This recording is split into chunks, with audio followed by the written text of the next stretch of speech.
Hey everybody, this is Phoenix Down, and welcome back to Let's Play The Legend of Zelda: A Link to the Past. In the last episode, we traveled across the fields of Hyrule in search of treasure and items, and acquired the Ice Rod and the Book of Medora, the latter of which is required to access the next dungeon, the Desert Palace, where the Pendant of Power awaits. So let's get going, it's right here, just a hop, skip, and a jump away. We got some new enemies, these mud monster things. They kind of remind me of the All Muddy from Disney's Aladdin, the TV show. Sure, I'll take those rupees. I'm almost at my max. 999 rupees. But anyway, here is the entrance to, the Desert Palace, and this buzzard won't go away. Take that. He's still going. Come here, bird. There we go. Alright, so we have this tablet, I guess is what you would call it. But it is gibberish. We can't read it. What is this moon speak? Well, in order to read that moon speak, we have to go into our item menu and open up the Book of Medora to translate it. To open the way to go forward, make your wish here and it will be granted. This is, I believe that's a censorship thing, because by judging by Link's pose here, it looks like he's praying. So they probably changed that for censorship. Oh, you gotta press a button. And your wish has been granted. Alright, so our way in is, obviously been open, but we can't go back now. We can only go forward. So let's enter the Desert Palace, the second main dungeon of the game. We have some new enemies, levers. Creatures that, will, come up out of the, sand to attack you. And up here, whoa, ow, crap. We have another new enemy, the Beamos, which will, blast you with laser beams out of its eye. Take that, lever. Leave me alone! Ah, nuts! That's what I get for my greed. And we have another new enemy that I don't remember the name of. I'll post it up on the screen right about now. Anyway, I think I want to go over here first to get a key. This room, I believe. Okay, yep. Gotta watch out for the Beamos. And we have a Sahasrara plate on this wall. We need to find all the dungeon items. Use the Pegasus shoes to knock that key off of that lantern, or I don't know, sconce or whatever it's called. So let's dash over this way. Now we're gonna go up into this room here. We've got more levers, the purple, more aggressive variety. And we have some blue Igors, that's what they're called. I'll take that. Ooh, and there's a pressure plate. Get away from me, lever. I want to take out the Igor. Open your eyes and take a pot to the face. And a spin slice for that guy. And here we get the map. So now you can see the rest of the dungeon. So let's take a quick look at that. Oh, there's 3 floors. We're actually in the basement level, actually. First floor and the second floor are pretty sparse, but yeah, it's not a huge dungeon, but it's got multiple segments.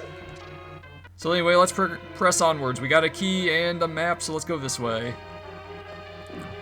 I believe this room is actually a trap, but I may as well demonstrate it. Take out the purple levers, nuts. Yeah, take out their nuts. That'll teach them to mess with me. And it's like I really wish I could remember. It's like Dalibra or something for those creatures that are shooting fireballs out of the floor. Anyway, and whatever. He escaped. I'll let him live for now, but I'll use my new key to open up this door. And we have Popos. Somebody hasn't established a pecking order with these guys yet. Watch out for the Beamos. And here we get the compass. So now we can pinpoint the lair of the dungeon's evil master. And watch out for laser beams. And we're gonna try to dash, and I walked right into the cannonball. And here is the big key. Got that in no time at all. We already got pretty much everything except the main dungeon item. Ah, crap. I'm usually lucky enough to just be able to just shoot right through those cannons without taking a single hit, but unfortunately I haven't been very lucky today. Anyway, let's progress onwards and upwards. We're actually going to go over to the western half of this dungeon now. Let's see, is it? Yeah, I believe it's nuts. Yeah, I believe it's nuts. I believe in the nuts. Now we go into this room. We're closed up, but there's a pressure plate. I'll wait for the BMOS to start circling its eye around. There we go. Oh crap, ow, ow, ow, ow, ow, ow. And here's the big chest with the power glove. A far more useful glove than the one Nintendo tried to sell you back in the day for the NES. But now we can pick up stones that block our path. This is required in order to access the second half of the dungeon. Yeah, I'll just let him get a shot off. Now I want to go south from here. There's 2 possible exits out of this segment of the dungeon. Yeah, the blue Dalibras, or whatever they're called, they don't shoot fireballs, but if you get too close, you will get sucked into that sand vortex of theirs. Oh crap, like that. Ooh, I got 20 rupees though. Not that I really need it that badly. I mean, it'll come in handy later on, but it's by no means required.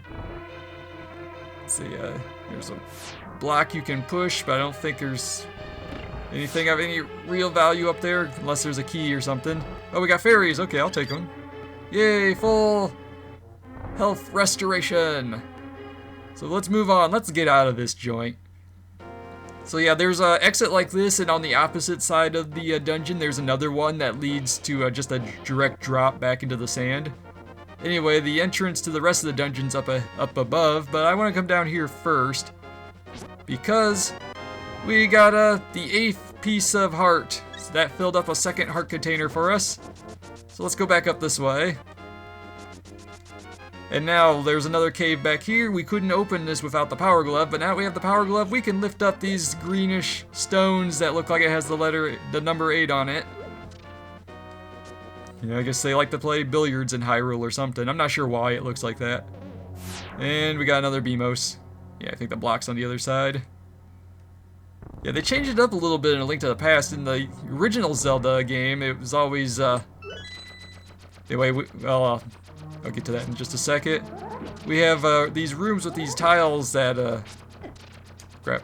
Yeah, tiles are crapping. I'll just pass on that. What was I talking about? Oh yeah, in A Link to the Past, instead of the original Zelda game, where in the first Zelda game, all the blocks that you could push were always on the left-hand side. They changed it up a bit in A Link to the Past. Sometimes it's on one side, sometimes it's on the other.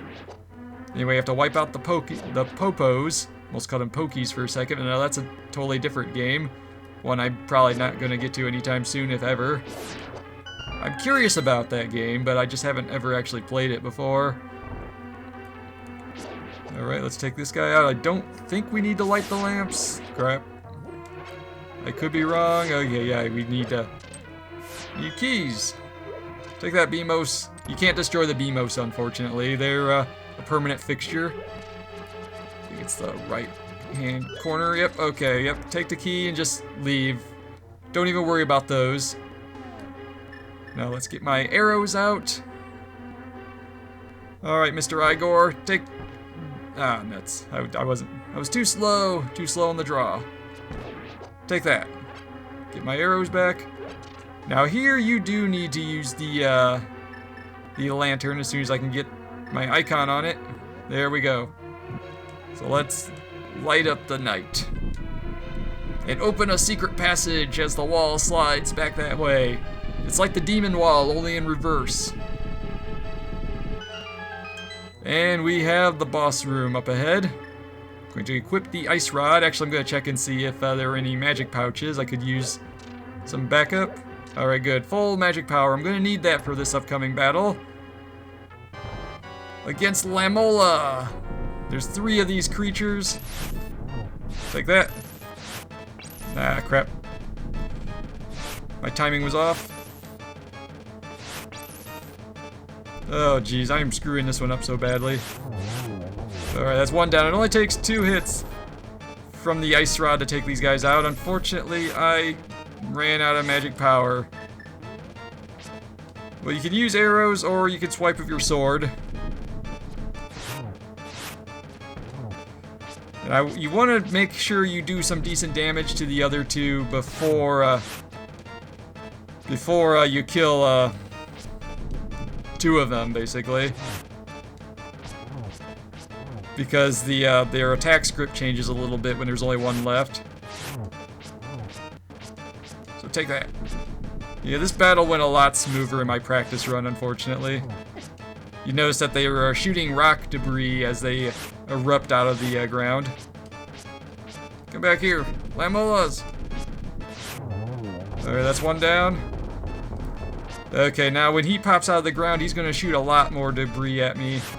Ah, too soon. Alright, and we got him. We defeated the Lamolas. Not nearly as flawless as I had hoped, but oh well.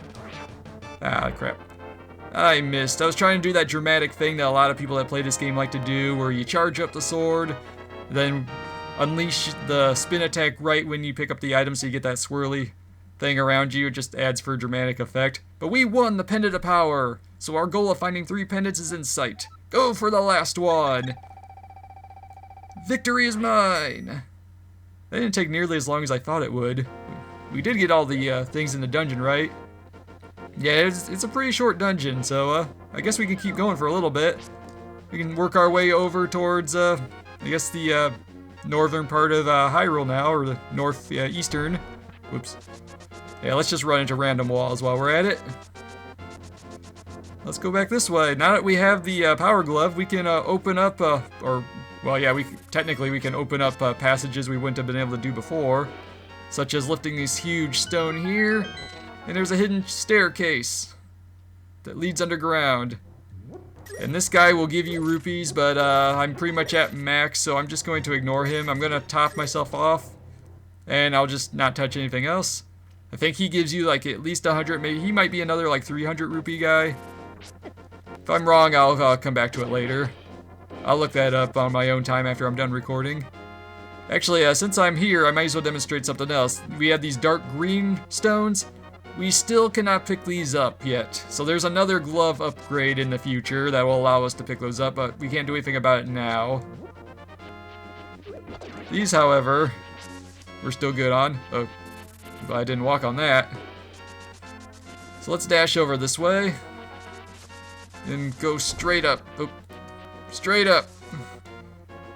We're gonna head on over towards, well, it's the Waterfall of Wishing area, but first I need to head over to Zora's Domain. Remember, someone from Kakariko Village, the guy with the out-of-control lawn, was telling us about that before. Excuse me, guy. Ah, crap, I ran into his sword. Let's go over this way. Actually, no, we don't want to go this way. I'm heading back to Sahasrara if I go that way. We want to go straight up. Take out the Octoroks. I don't need your money. You don't need to shut up and give me your money now. My wallet's full, I'll just drop it. But yeah, we need the power glove in order to make it up this way. Not to get around this obstacle, but you'll see in just a moment. We're gonna go over this way, and we're going to find the witch's hut. And I have a special delivery for her. Yep. So let's pull out our mushroom and hand it to her. So now we come back to the shop a little bit later. I guess we could probably just leave the screen and come back. Yeah, her assistant will have an item for us in very shortly. So I'm gonna go over this way. Then I'm gonna come back. I'm not sure if this is enough to trigger it, but let's it might not be ready yet. Let's see. Oh, here we go. And we got the magic powder. We can sprinkle this on enemies to have some special effects. You can basically turn anti-fairies into regular fairies that you can capture to heal yourself. And the Waterfall of Wishing is just ahead. So yeah, this block was in the way. But yeah, you can also like sprinkle magic powder on the buzz blobs to turn them into something that you can strike with your sword without stunning. With the, I guess I can demonstrate it. Over this way. Take that. What the? Oh, he still zaps you. Oh, geez, I didn't realize that. What's the point of that, then? And the Waterfall of Wishing is just around the corner. They're really promoting that Waterfall of Wishing. Unfortunately, I can't get to it yet because I still require one more item to do that. So we'll take out the Octoroks, watch out for the crows. We're gonna jump up here, stay in the shallows. And now we were in Zora's Domain, where the river Zoras will come after us. Yeah, they're pretty tough. They're tough customers. But let's take the upper path for now. Ooh, there's a piece of heart over there, but I can't get that just at this moment. Ah, nuts. Link, stay out of the water. You can't swim yet. Let's dash. Run, Link. You can do it. Oh, I want to take the lowest shallow path here. Dodge the fireballs. If only I had a shield that could deflect fireballs, but maybe in the near future. But anyway, what's this rumbling? It's like, oh crap, that is a big Zora. Hey, what's with that weird expression on his face? Look at his eyes. Like, one of them is like just like cocked. He's got his eyebrow cocked. It's like, oh, wahaha, what do you want, little man? Do you have something to ask me? I want the flippers. But I don't just give flippers away for free. I'll sell them for 500 rupees a pair. So let's pay that. It's worthwhile. It's required to beat the game. And we get a bonus. We can use the magic waterways of the sea folk, which leak lakes and rivers. So there's whirlpools around in certain bodies of water that aren't Zoras preparing to surface. And you can basically warp around. It's kind of like the power bracelet from the first Zelda game. So now we can swim in deep water. We can't attack while we're in water though, so keep that in mind. Still at the dodge, but yeah, I believe if you press a button, can you? Maybe not. I might be thinking of a different game. I thought you could like duck underneath the surface or something, but oh well. Anyway, that piece of heart we found earlier, it's over this way. So now we have heart piece number 9, I believe. Not bad at all. Now we can just jump off this waterfall here and get back to the normal map of Hyrule.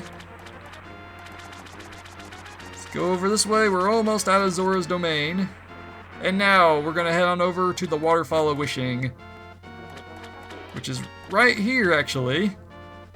If you swim up to it, you can actually go through the water into a hidden cave behind it, which isn't anything, new to the Zelda series. You could do that in the original Zelda. We have a mysterious pond, so we can throw something in. So let's try it. Let's throw something in there. Let's see, what do I have to throw in? I haven't been using that boomerang. Let's toss it. It's like, oh, hey. Greetings, miss. Yeah, I did drop it. Sorry.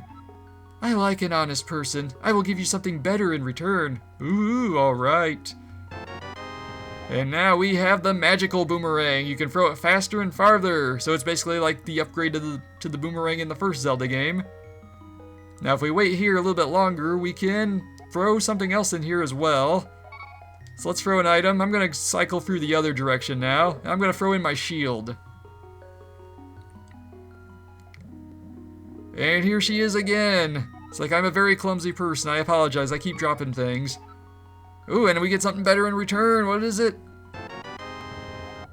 We've got an improved shield. Now we can defend against fireballs. So those statues like that shoot fireballs in the dungeons and the Zoras and everything, we can now deflect those because we have our new shield. I think it's called the fireproof shield or just the fire shield.